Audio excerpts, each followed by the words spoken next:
Welcome, everybody. Welcome to the Digital Navigators Building Connected Communities webinar. My name is Christy Zappi-Ferragino. I'm the Director of Programs and Initiatives at NDIA, and I use she, her pronouns. We're excited that you're joining us for today's webinar to celebrate Digital Navigators and All Things Digital Inclusion Week. This week, we're really bringing awareness on the need for digital inclusion, and we're really working hard to feature programs who are supporting digital inclusion needs within their community. And we have 4 great panelists for you today. So the Digital Navigator model was really developed by our community led by NDIA and is a main component of a thriving digital inclusion ecosystem. By serving as a trusted key point of contact for their community members, Digital Navigators are able to connect their community members to the right resources to ensure that these people can fully participate online in our society and economy. So a couple housekeeping things. Please use the chat panel to introduce yourself, sharing your name, organization, city, state, or native nation. The webinar will be recorded and shared on our site, digitalinclusion.org. Please submit any questions throughout the webinar in the Q&A panel, and we'll answer them throughout the session. Today, I'm joined by 2 of my colleagues, Abby Waldrop, Senior Digital Navigator Manager, and Lo Smith, Senior Programs Manager from NDIA, who will be moderating. A quick note about NDIA, which I'm going to have my colleague go up one more slide. So the National Digital Inclusion Alliance, our mission is to advance digital equity by supporting community programs and equipping policymakers to act. We are 1,400 affiliates strong in 50 states and 23 tribal entities. So if you are not part of our community, we do encourage you to join us. We'll have some information at the end to share. But for those who are part of our community, thank you so much for joining us this afternoon as we wrap up Digital Inclusion Week.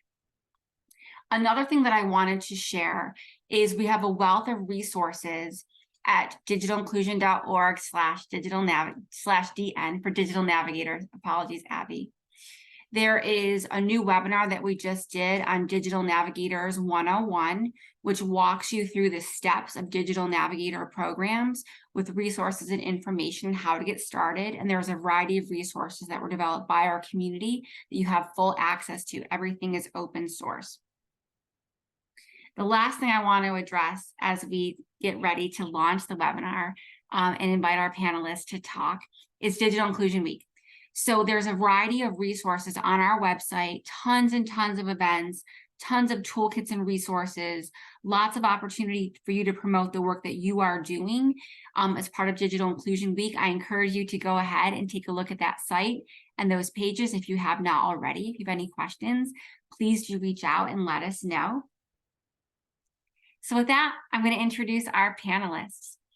So this webinar is focused on giving you information from 2 Digital Navigator program managers and 2 digital navigators.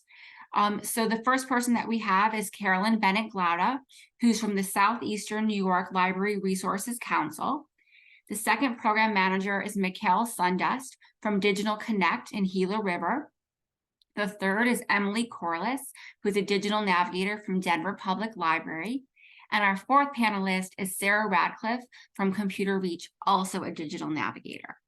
So with that, I'm going to have each of them walk through their digital navigator program a bit and talk about their community.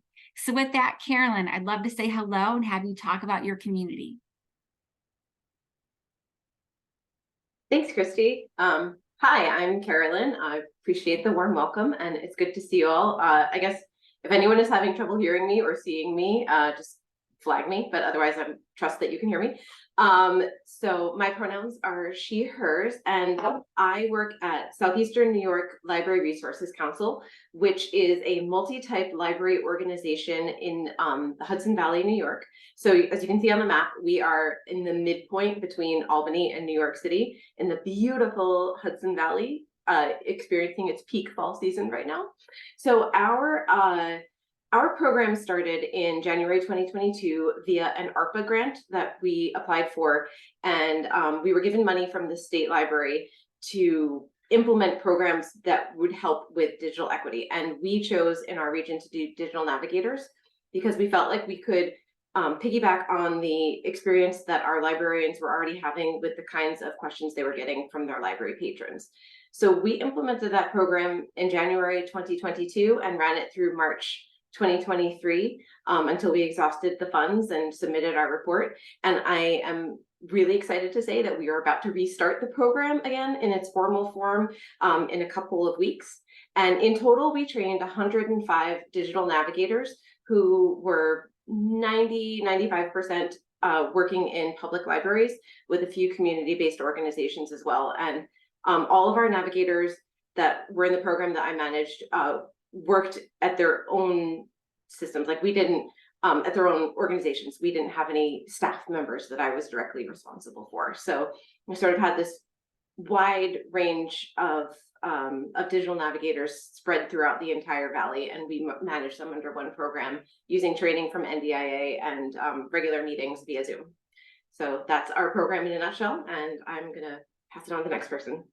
Thank you so much, Carolyn. I'd like to introduce you all to Mikal, who is the program manager with Digital Connect in Gila River. Mikal? Hi, thank you, Christy, and thank you all for having me here today. My name is Mikhail Sundust. I am the Executive Director of Digital Connect. We are an initiative of the Gila River Telecommunications Company, which is an ISP, a locally, tribally owned ISP that serves the Gila River Indian community. Gila River is approximately 600 square mile reservation just south of Phoenix, Arizona. And we have a population of approximately 11,000 residents. We also have been in operation since about January of 2022, although there was a little bit of buildup before then. And our main focus for the past year and a half or so has really been the elders in our community. So one of the lessons from the pandemic was that our elders felt excluded from a lot of civic discourse because when meetings happened online, they couldn't access them. So we have been focusing especially on our elders for the past year and a half, helping them create email accounts and learning how to log into Zoom and WebEx and all the other platforms that people use for virtual conferences. And just recently, like within the past month and a half, we agreed to a partnership with AARP's Senior Planet. And so we are really excited to begin offering Senior Planet courses to the elders in our community. You can see some of the pictures here are, well, two of them are from our Elder Service Center in Blackwater, Gila River. And the picture on the far right is actually a training that we did with the youth in our community at a Boys and Girls Club, focused on online safety, making sure that kids have an introduction to being safe and secure online. So that's that's a quick overview, I suppose, of some of the stuff we've done at Digital Connect. Thanks, Christy. Thank you. And now I'd like to introduce Emily from the Denver Public Library, who's a digital navigator. Hi, I'm Emily. My pronouns are she, her. I work with a team of about 7 other full-time digital navigators out of the Denver Public Library. They work out of mostly 16 branches that we have throughout the city. I partner with our bookmobile and mobile services. So I am going to older adult sites and also shelters throughout our city.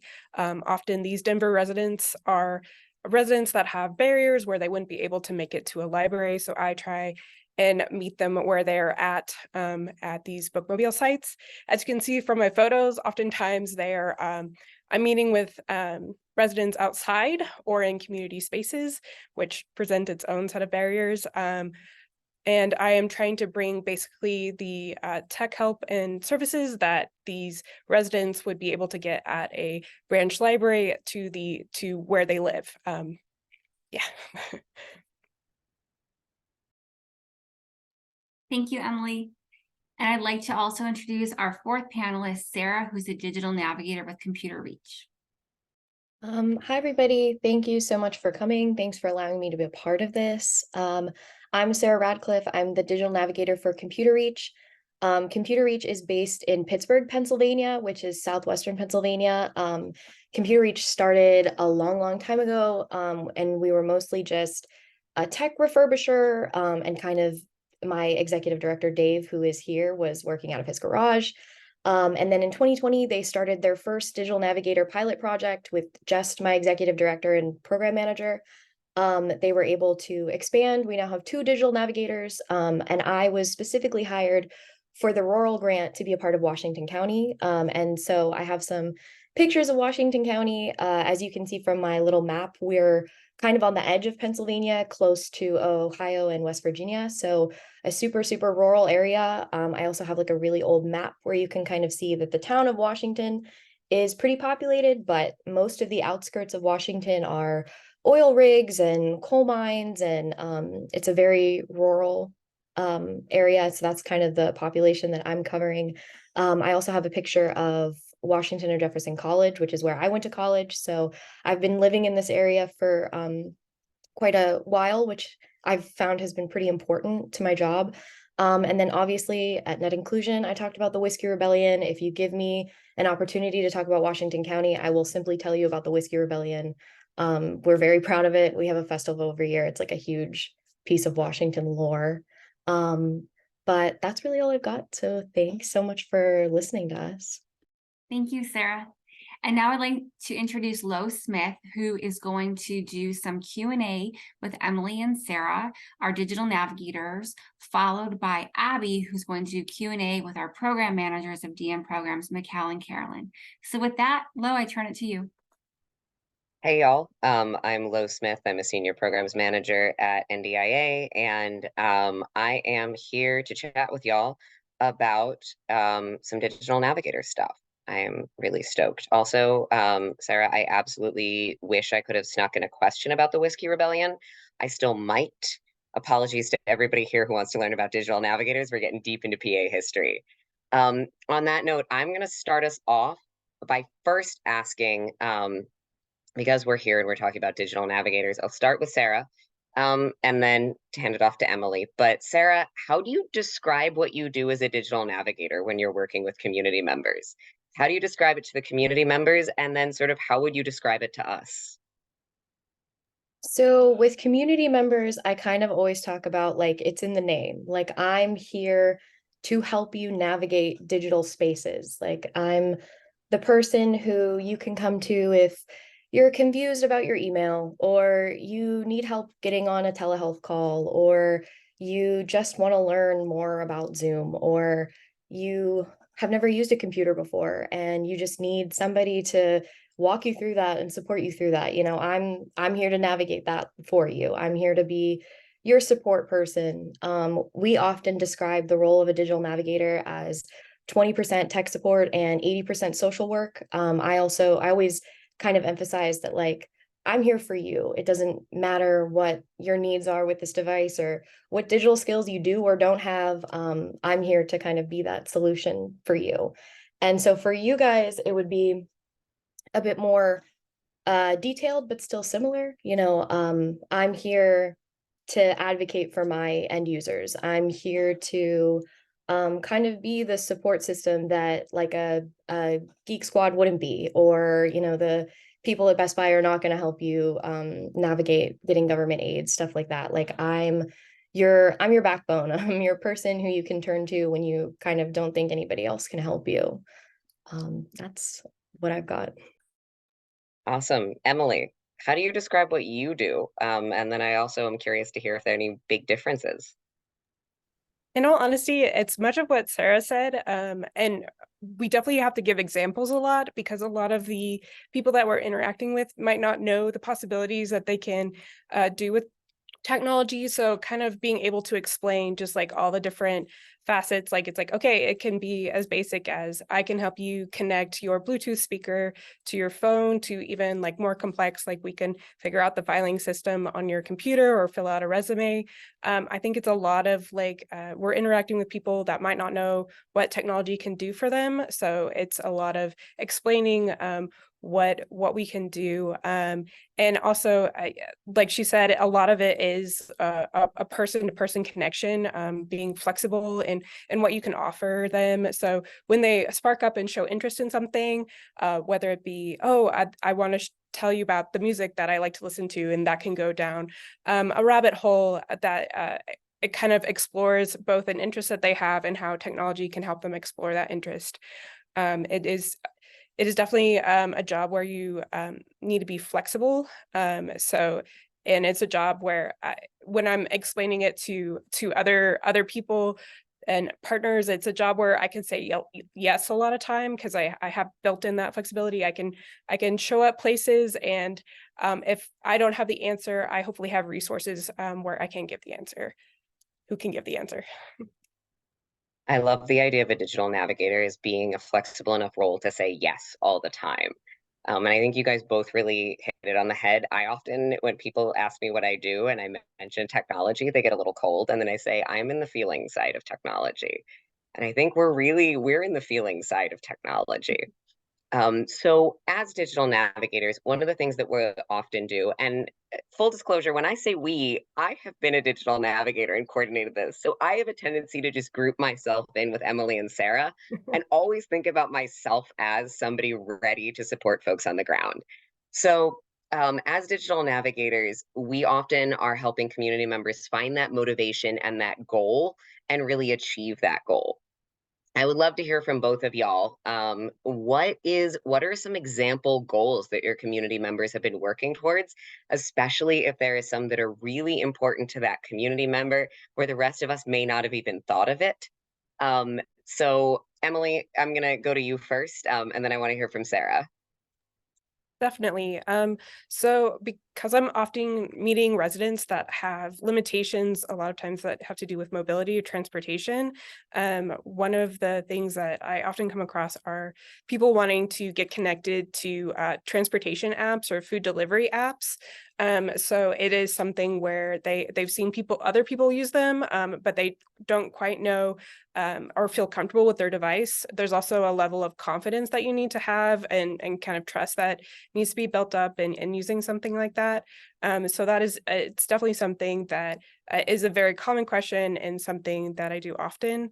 Another kind of facet of what I do is that we're connecting people who are in either like transitional housing or shelters to devices. So we partner with a refurbishment company that can get them discounted Chromebooks, which those Chromebooks are like, it can be as simple as they have the freedom to watch the movie that they want to watch, or it also helps them get connected to resources like housing, or here in Denver, we have e-bike rebates that are really popular with that community. And just even like keeping track of your appointments, which is something that can be hard for people, giving them a device that can allow them to access those resources and stay on top of their own management. Yeah, I love that the goals can be something as big as getting connected to an app when it's really the confidence is the goal, or just enjoyment. Because for plenty of us, I think our goal each day is to just have a good time, get through the day, and maybe get to relax. And it's a big part of digital inclusion to make sure that everybody can do whatever it is they'd like to, whether it is food delivery or just streaming Hulu. Sarah, I'd love to hear a little bit about your community. Yeah, so actually I have some of the data with me, and just based on the people I've served so far, over 20% of our users come to this program with the goal of getting help with either job search or the job that they currently have. And that education is also a part of that, but because Washington is so rural and really the main jobs are, coal mining and oil rigs and kind of blue collar stuff like that, we are really working to like diversify the community and the economy and to kind of help people reach those goals. And the confidence is such a huge part of it, because I get a lot of people who are just like, my resume's bad, or I don't have the interview skills that I think would get me this job, or I don't know who to go to get unemployment or to get a temp job or to even find any help. And so part of what I do is kind of being like their hype man and just kind of being like, I can help you build a better resume if you don't think yours is good, or I can give you some articles, or we can practice interviewing together and I can help you feel like you are going to get this job because I'm going to help you get this job. And so it is like we're fortunate enough in our program that because we're a refurbisher, everybody who comes through our program gets a device. But sometimes I often say that like giving people a device is just giving them an expensive paperweight. You know, some if you don't know how to use it, then there's nothing you can do with it. And so the goals of our community seem to be very like job oriented, education oriented, just kind of like wanting to use this device to enter into the new world. You know, we talk a lot about how the pandemic changed everything, changed the way we work, the way we go to school. The importance of having a laptop or having Wi-Fi became so like detrimental to every household. And kind of me being there and I don't know everything about everything. I can't get this job for you, but I can help you as much as I can. And I can kind of give you some kind of support where I'm here being like, no, I believe in you. Like you're going to get this job because you got this device, you're learning the skills and you're doing all the work and I'm going to help you. And so that's kind of, those are the main goals in our community. And that's kind of like how I try to address those. Yeah, fantastic. That perfectly leads into my last question for both of y'all, which is a little personal and a little bit community too. So beyond the obvious parts of digital inclusion work of getting folks connected in devices and digital skills, how has your work as a digital navigator impacted you, impacted your community? What kind of changes have you seen? And as I always talk about feelings, what kind of changes have you felt? And either one of you jump in and unmute and take it away. I guess I'll go first. So, I have a couple stories about community impact I can share. So, the main thing that we're trying to do with this project is we're partnering with a lot of other nonprofits that fill in gaps where we lack. So, like, we're a refurbisher, we can give you devices, we can help you get ACP, I can do digital skills with you, but we don't do housing, we don't do Head Start, we don't do employment stuff. Like, so we're partnering with nonprofits that can kind of fill those gaps for us. You know, if somebody comes to me and they're housing insecure and I say, well, we have a partner in this project who does housing, I can send you to them. Or we're working with a local nonprofit that helps people with small businesses and helps you get from an idea to an actual physical business. And so somebody comes to me and they're like, I have this laptop and I want to make a business. And I'm like, actually, I have a partner that I can send you to who will help you do that. And so I think that's like going beyond just giving them, that's the whole idea of this, right? Building connected communities. It goes beyond giving them laptops and giving them skills. It's like I can help you. I can find other nonprofits that will do all these things that you need for you. And so like we partner with a local business incubator that actually runs out of the college that I used to go to. And they are helping people execute their small business ideas. I had a guy, he was actually my first end user that I worked with on my own. And he came through our program and his family is from Guatemala. They didn't speak great English. His wife had health issues, but he had this idea and he wanted to make a small Hispanic supermarket, Washington County. It doesn't have any Hispanic supermarkets, and that's what he wanted to do. And he wanted to be able to help his friends and family come and buy supplies to make tamales and stuff. So I saw him in May and I gave him his laptop. And we did a little bit of training. I talked to him a little bit, and now I pass the building every day that I went into that was completely empty, and it's a store. It's a full-fledged like store with Google reviews and everything. Like, so watching somebody build something from nothing just because you were able to help them out, to what us feels like a little bit, but to them is like absolutely everything, like life-changing stuff. We did something similar. Abby asked to share the story in the Digital Navigator 101 webinar last week about my local fire department where I go to vote. The guy who was the fire chief, he came through the program through a different nonprofit, and he was like, we use this 911 app. It's not great on our phones. We need devices for inside our fire trucks. Is there anything you can do? And so we ordered them new iPads.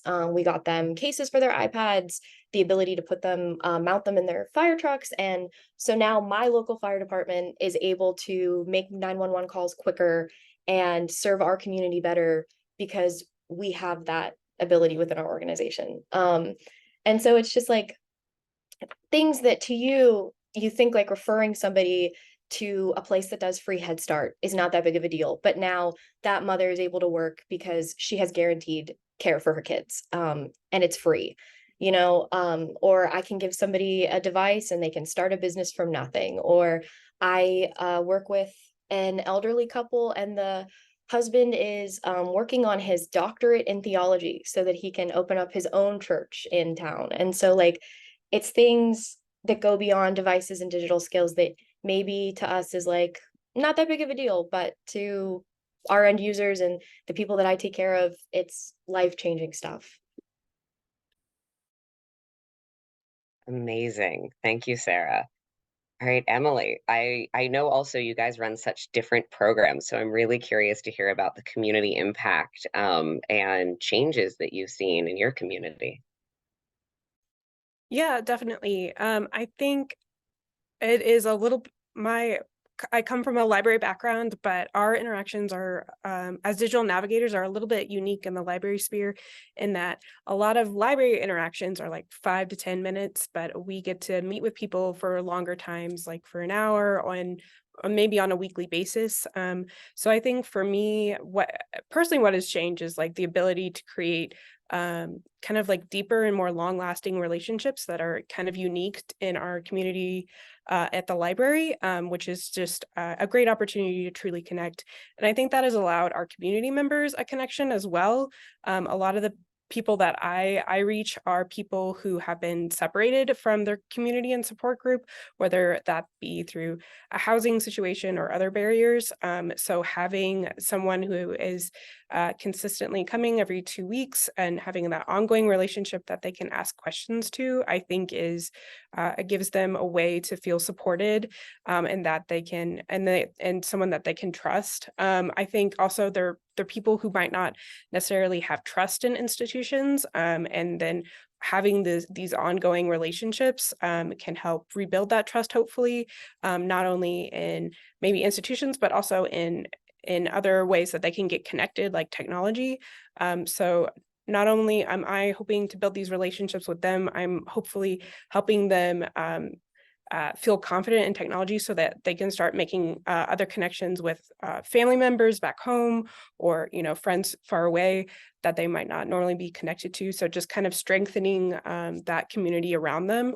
And speaking very broadly, and then like kind of the individual things is just kind of just the relationships that I have built with people that are ongoing. Oh man. So, that and one thing with transitional housing is like a lot of times that you might not see the end result when people do successfully get housing, they do successfully get a job. So sometimes you're kind of just darting in super fast to help them get connected to devices and services. So you might not always necessarily see the end result, but sometimes it is something where it brightens their day. They might have been having a hard day up to this, but this is something constructive that they can work on with you and can continually have, they know that you're coming back next week, so they can have this ongoing positive relationship moving forward.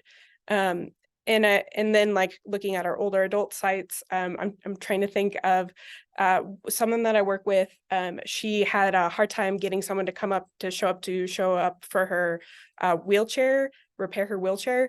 So we were able to get her connected to an app where she can more easily access someone to come in and help her get set up on that.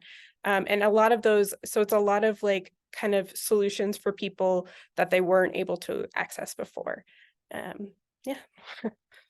Yeah, it's so fantastic to hear all of the sort of similarities of just being available and consistently being open and available and ready to listen and ready to support, regardless of what your community needs, but also then sort of being able to see like the breadth and depth of everything that the community needs from digital navigators, whether they're in Western Pennsylvania, whether they're in Colorado.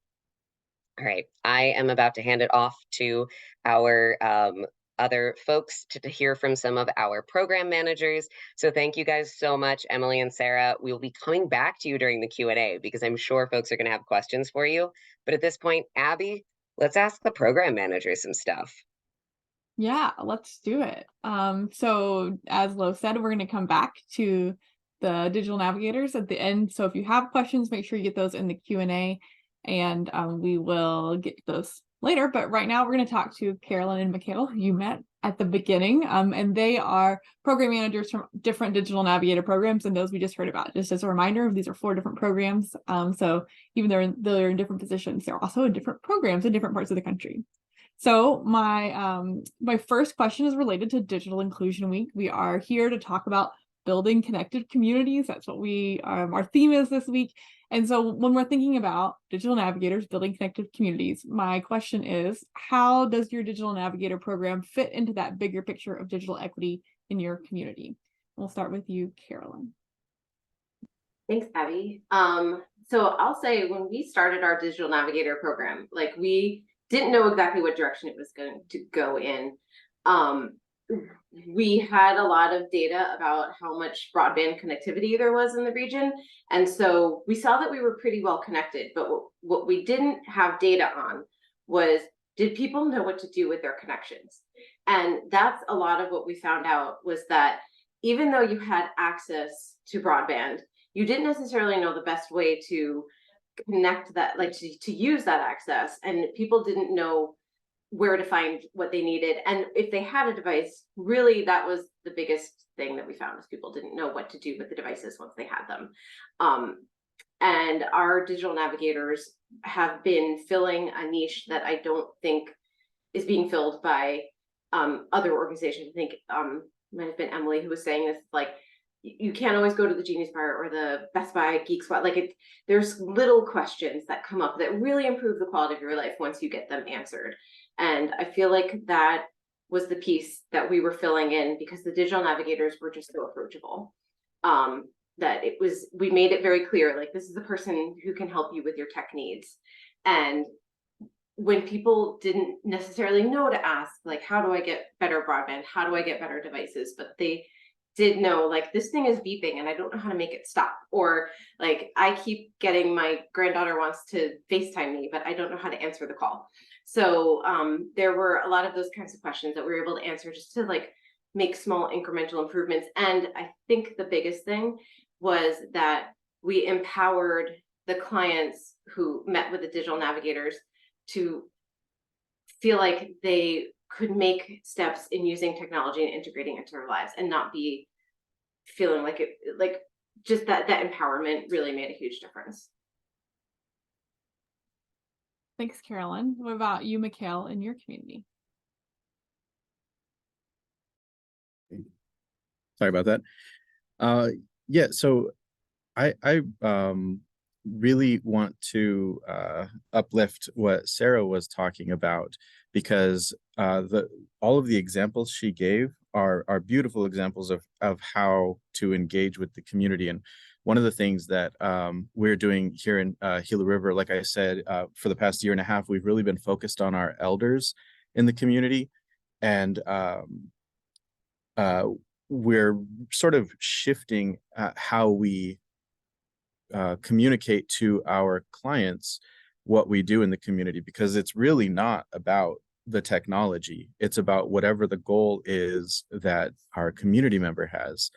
So for example, I love the story about the grocery store opening. Well, we have, like an elder who wants to, she's a seamstress, and so she wants to be able to sell her stuff online. And so connecting her, giving her, the option to use those online tools is just one way where we can help somebody accomplish their goals.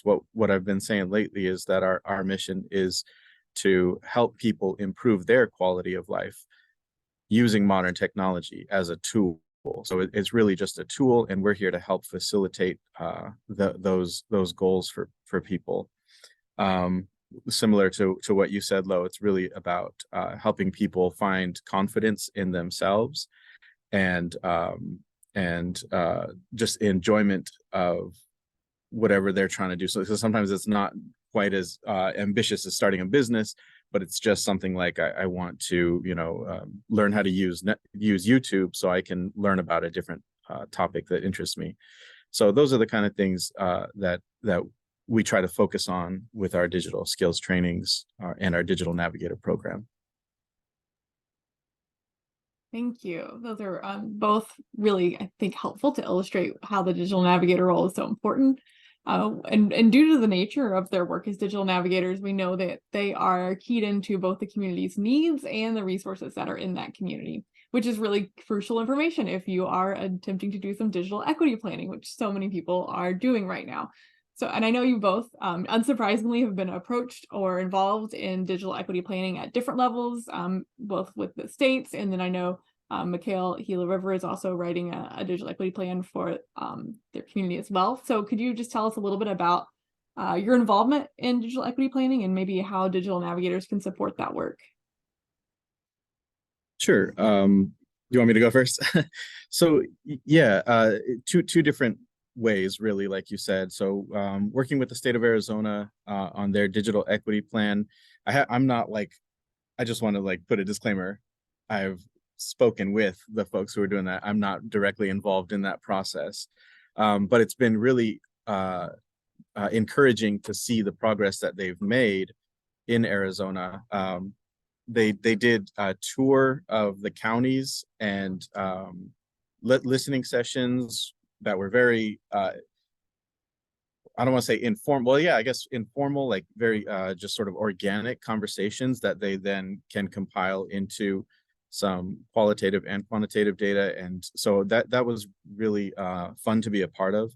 And then here in Gila River, we're actually sort of embarking on our digital inclusion study soon. So we have some sample surveys that we're combing through and doing sort of on the starting point of doing community outreach. So I've had a few conversations within the community of what that might look like. For us, one of the challenges is just making sure that people feel that like they have a level of trust in what we're doing. So this is kind of common in Indian country because tribes historically have been they have a bad experience with researchers, right? So when we go out into the community, we start asking questions and we start poking and prodding. It's natural for folks to get suspicious. So we are doing a very gradual launch and trying to get as much community buy-in as we can before we just dive in and start I don't want to say interrogating. What's the question? Start interviewing people and asking for their feedback. So it's sort of a long process for us, but I think in the long run, it'll be worth the time investment now to get that community support. So I'm really excited about that. Yeah, thanks, Mikhail. And we've heard a lot of examples today about how trust is so important to what digital navigators do. So that's a perfect way to combine those two thoughts. Caroline, I think you've been maybe a little more official. Maybe you'll have less of a disclaimer than Mikhail had. So tell us about your experience. It's interesting what you say about people being hesitant, like suspicious of surveys. We definitely felt the same thing. I mean, our digital inclusion work started way back when we were implementing the 2020 census. And that was our first experience with like, oh, people aren't very comfortable sharing this information with government. And we have been asked, well, we contracted with the New York State broadband office called Connect All when they were implementing the digital equity survey in order to get some data for writing the digital equity plan. And we were hearing, people are very over surveyed right now. And the questions were very like, they were blatant, like, what's your income? And like, do you identify as like any of these specific categories? And we were able to implement that survey by deploying some of the digital navigators who already had relationships with their community, and they were trusted guides, and they were able to vouch for this survey and say, listen, I know that these questions feel uncomfortable, but the overall goal is that the state is going to get demographic data to figure out how to spend the money. And our hope, and we haven't seen the plan yet, but our hope is that that means that the plan is going to include some of our most vulnerable populations who were so willing to answer the survey. And I think without having the infrastructure of digital navigators throughout our region, we wouldn't have already had built that trust. So it's hopeful. I'm also hoping that we showed the state the value of giving libraries money to do this kind of thing. And very much like what Emily said, like the difference between a digital navigator interaction and like a reference interview in the library, it's time. It just these interactions are like, they were averaging 45 minutes to an hour each. And librarians usually, you know, they're being asked to do 10,000 things, and spending time on it and giving somebody the, you know, it might take an hour just to figure out some of the very basics of what will get you to the next step. So we appreciate having that, and we are hopeful that we have demonstrated exactly what it takes to bridge some of those gaps with digital equity. Thank you. Those were both great answers and hopefully inspirational to some of our attendees today, how they can do some of that similar work. All right, so for maybe some of our other attendees who maybe not part of Digital Navigator programs, I have this last question for you.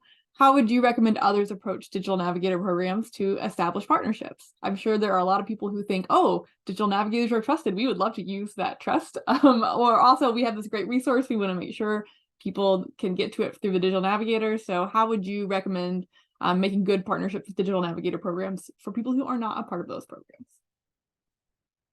And we'll start with Carolyn again. I mean, I have an obvious library bias here. Like, I'm just gonna put it on. I think libraries are a great fit for this. And also in part, after our program got up and running, I got very excited about everything digital inclusion. And I was like, I'm gonna start a coalition, and it's gonna be Hudson Valley, and we're gonna get all the digital equity people together. And as I started talking to other nonprofits in the Hudson Valley, they were like, that's great, you're doing it. That's great, thanks, because we're helping people with housing and food and like mental health. And we're so glad that we can look to you as digital navigators now. We don't have to do that. So I think the idea of providing people with tech help is filling a need that it is not there. So if you were looking to start a digital navigator program, you will have no problem finding clients once you get yourself established, is my take. And I think I also just want to say it is a great fit for anybody who's in like the social work. If you're in a place where you are seeing clients and people are coming to you for help and you have that trust, you don't have to be a librarian. We had like a Spanish language organization that we worked with, and we had like a disabilities organization, and we had a senior center. They were very successful in our digital navigator program. That helps to already have that kind of like client expert relationship, and then you can add digital navigator on top of that. It's hard if you're not seeing clients. It's like it helps to have that framework set up already. But I think if you have that and you have organizations, there will be plenty of organizations in your region who would want to partner with you and want to use you as a resource for digital navigators. Yeah, it's funny that you say that, Carolyn. We have sort of a similar experience even in Gila River, where people are like, oh, that's great that you do that. And I'm like, no, we want to work with you so that we can both do it together. And our clients are your clients, and your clients are our clients, you know, because really whatever services are being offered in your community, they can always benefit from some tech help, because everything's online these days. So whether it's the school program, so we have a school Head Start program, and they are, you know, handing out iPads to families. Well, not all of the families know how to use an iPad, or some of the the guardians of the children are elders in the community. So they need help with an iPad. Same thing with whether it's WIC, the Women, Infants, and Children program, or we have something called Families and Children. Well, it's the FACE program. I forget what the E stands for, but it's at the schools, and they do sort of a similar thing where they help parents with their education journey as well as the children, and they can always use more tech assistance as well. So how would I suggest for others to approach digital navigator program? If it's an established digital navigator program, just come up and ask. Like I am eager to talk to as many people in my community as possible. So if you're wondering, go ahead and ask those digital navigator programs. They are eager to work with you. If you're looking to start your own digital navigator program, because I'm not quite sure how to interpret the question, yeah, I agree with Carolyn. The clients are out there, and it's really just a matter of building those relationships within your community, finding those services where people. And one thing that I've learned is you don't have to find those with the greatest need, because everybody has some level of need. So wherever you can be helpful, go out and be helpful. Actually, just this morning, so my lighting's a little funny because I'm outside in Arizona in 80-some degree weather, and I'm at a district service center here in Gila River, and I just met my uncle, who I didn't realize was working for the computer lab right here, and so he and I are looking forward to partnering and bringing those trainings to the elders in District 6. So that's just sort of how it happens, getting out in the community and talking to folks, the most beneficial thing. Well, thank you both. We have about 12 minutes left, and I think we have a lot of Q&A. So if the digital navigators want to come back on camera and join us, we can all answer some of these questions together. And I'm going to start with one from the Q&A that I think any or all of you can answer. So if you feel interested, feel free to jump in.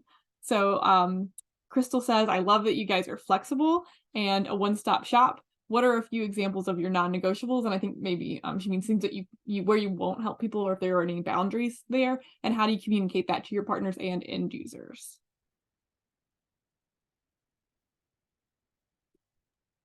I can answer that quickly.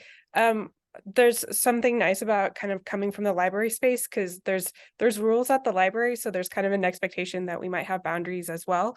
For us, we don't do like any hardware repair or legal advice, and simple things that are just beyond our expertise. I think for us, just having like those clear expectations when you're coming into a conversation, and then also having additional resources at the ready. So then when you are in the middle of a conversation and realize you do need a hardware repair, you have people that you can refer them to. Yeah, I'll piggyback on the librarian answer, because that's something we learn, is not to say no to anyone, but you can say no by saying, I don't repair that, but here is the person that does. And yeah, I'm not a lawyer, but here is a lawyer. So you're always giving someone an answer, but it might not be the immediate help. And also sometimes setting the boundary of just like, I don't touch your computer. But that really depends on individual programs and individual, but it's good to set up those boundaries in advance, or as you go, sometimes you come up with them. Thanks. Those are both great. Anything, Sarah, Michaela, you want to add? I'm sure you could, but just if something comes to mind. Okay. Lo, do you have a question? Yeah, there's a question in here that is one of your favorites and mine, which is, how are you guys logging sort of any numbers or information and data from the programs that you are either coordinating, or as digital navigators, what kind of information are you taking down and keeping track of? Not all at once. Yeah, I was afraid that everyone would jump in at once. But so, I mean, for us, because we are a part of the NDIA's National Digital Navigator Core, we utilize Airtable. So this has actually been a learning experience for us for the past 9 months or so, is using a database to track our client interactions, to track client notes, returning clients, and goals for each digital navigator client. So I see in the chat somebody uses HubSpot. Like I said, we're using Airtable, and we're just sort of figuring things out. Previous to that, we were just sort of using an Excel spreadsheet, and then our parent company uses an app called Smartsheets, and then there's also Typeform, and then there Salesforce. I mean, there's so many options out there, and right now we have sort of too many, and so we're trying to simplify that. And I really have enjoyed the user experience with Airtable, so we'll be sticking with that for a while. And can I hear from one of the digital navigators and what info you kind of plug in to Airtable? Maybe just a quick 3 categories of things that you try to update each time you meet with a client. So I can talk about this a little bit, but it is a little different because we do use HubSpot. Like I use HubSpot mainly, and then we kind of convert everything into Airtable to submit to the NDIA.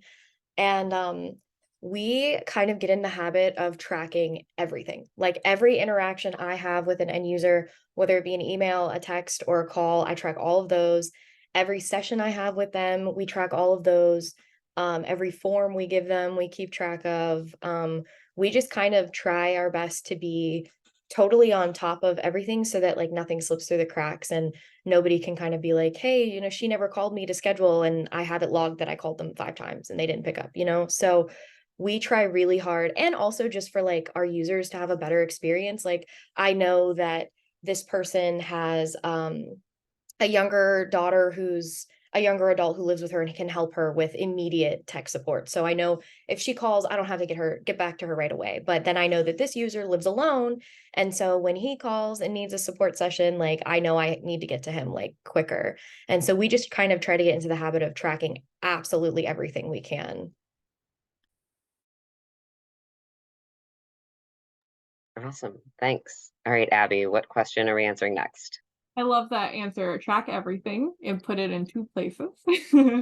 But this is a conversation we have a lot with the Digital Navigator working group. So if you're not a part of that group, you can reach out to me to get involved and we can keep having this conversation. And as we all figure this out together.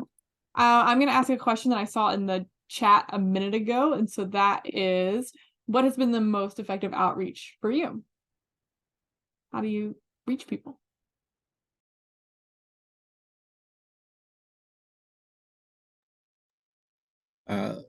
Just to sort of recap what I was saying earlier, for us, it's really the in-person stuff has been most useful.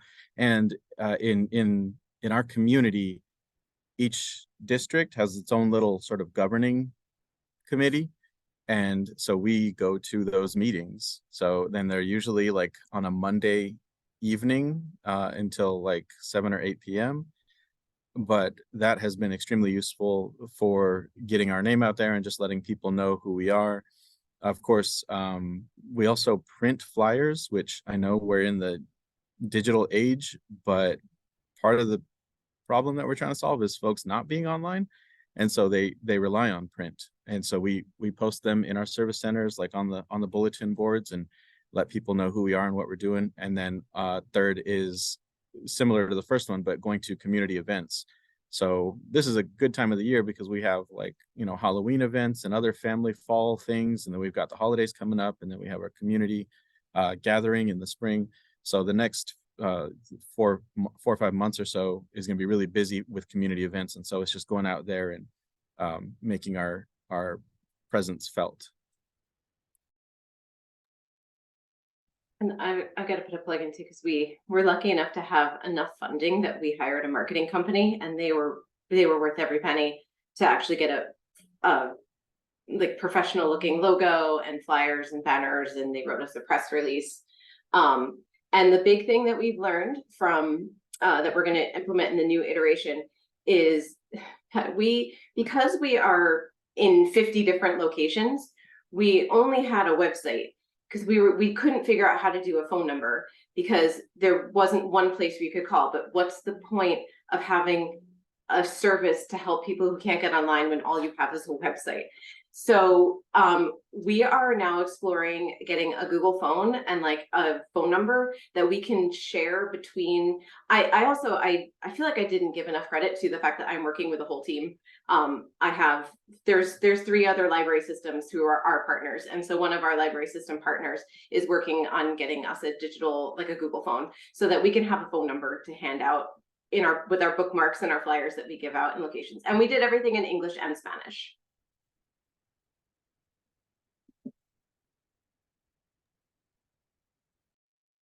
One thing that has been helpful as at a digital navigator level, is that providing like a pretty low barrier event that like a drop-in tech help where people can bring their own devices.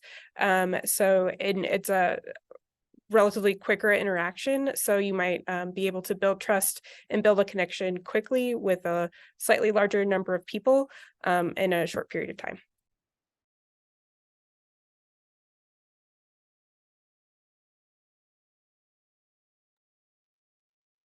Okay, well, I think we are getting close to the end of our time. We had a few more questions that we weren't able to get to, but I know that some of the panelists have shared their contact information. I'll also put my email address in the chat. So if there's anything that we didn't get to today that you want to talk about, let me know and we'll get you connected with somebody who wants to talk about it with you. I'm sure that we have lots of people who would like to talk to you in our Digital Navigator working group or members of NDIA.